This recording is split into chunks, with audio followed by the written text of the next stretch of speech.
మార్కండేయ పురాణం 18 మహాపురాణాలలో ఒకటి. ఇది పురాణాలు, విశ్వోద్భవ శాస్త్రం మరియు తత్వశాస్త్రాన్ని కలిగి ఉన్న పురాతన భారతీయ గ్రంథాల శైలి. మార్కండేయ పురాణం మార్కండేయ ఋషి పేరు పెట్టబడింది మరియు దుర్గా దేవత, దేవతలు, ఋషులు మరియు రాజుల కథనాలు మరియు వివిధ బోధనలకు ప్రసిద్ధి చెందింది. అధ్యాయం 1 అవలోకనం, ఆహ్వానం మరియు పరిచయం.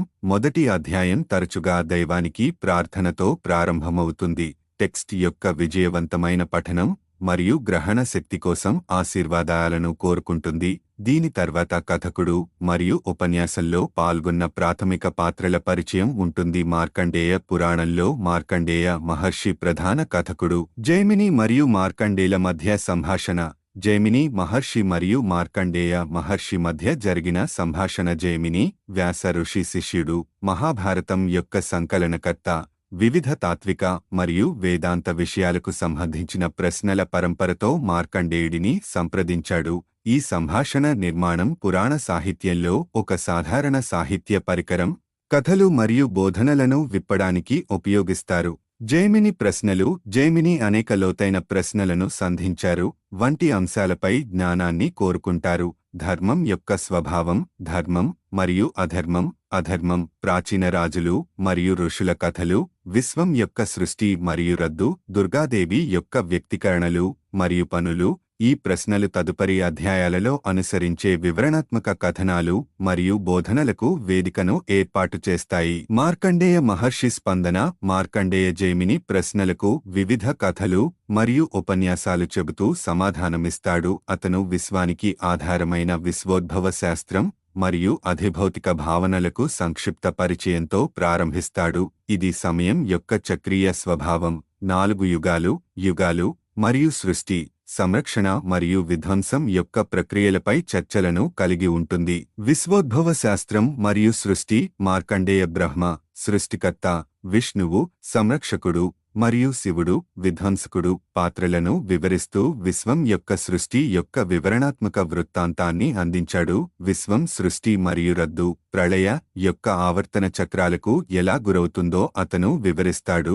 విశ్వ సూత్రాల యొక్క శాశ్వతమైన స్వభావాన్ని నొక్కి చెప్పాడు. ధర్మం యొక్క ప్రాముఖ్యత.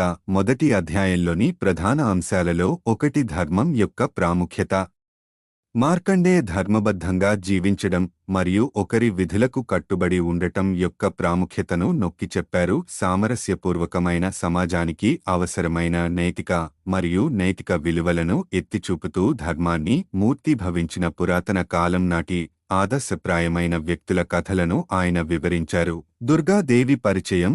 ఈ అధ్యాయం మార్కండేయ పురాణంలో కీలక పాత్ర పోషించే దుర్గాదేవిని కూడా పరిచయం చేస్తుంది. దుర్గా ఒక శక్తివంతమైన మరియు దయగల దేవతగా వర్ణించబడింది. ఇది చెడుతో పోరాడుతుంది మరియు నీతిమంతులను కాపాడుతుంది. ఆమె వివిధ అవతారాలు మరియు పనులు వివరించబడ్డాయి.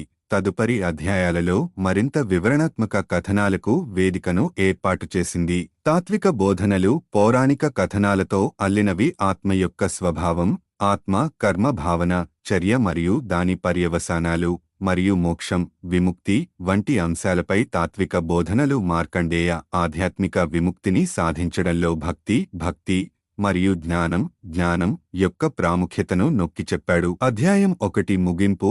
మార్కండేయుడు జైమిని తన ప్రశ్నలన్నింటికీ సమగ్ర సమాధానాలను తదుపరి కథనాలు మరియు బోధనల ద్వారా అందిస్తానని హామీ ఇవ్వడంతో మొదటి అధ్యాయం ముగుస్తుంది. ఇది మిగిలిన పురాణం యొక్క నిర్మాణాన్ని స్థాపించింది.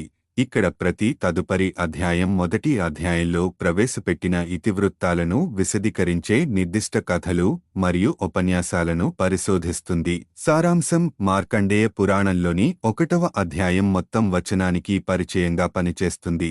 తదుపరి అధ్యాయాలలో పురాణాలు, విశ్వోద్భవ శాస్త్రం మరియు తత్వశాస్త్రం యొక్క గొప్ప చిత్రణకు వేదికగా నిలిచింది. జైమిని మరియు మార్కండేయుల మధ్య సంభాషణ ద్వారా ఇది పురాణం యొక్క ప్రధానమైన ఇతివృత్తాలు, పాత్రలు మరియు బోధనలను పరిచయం చేస్తుంది.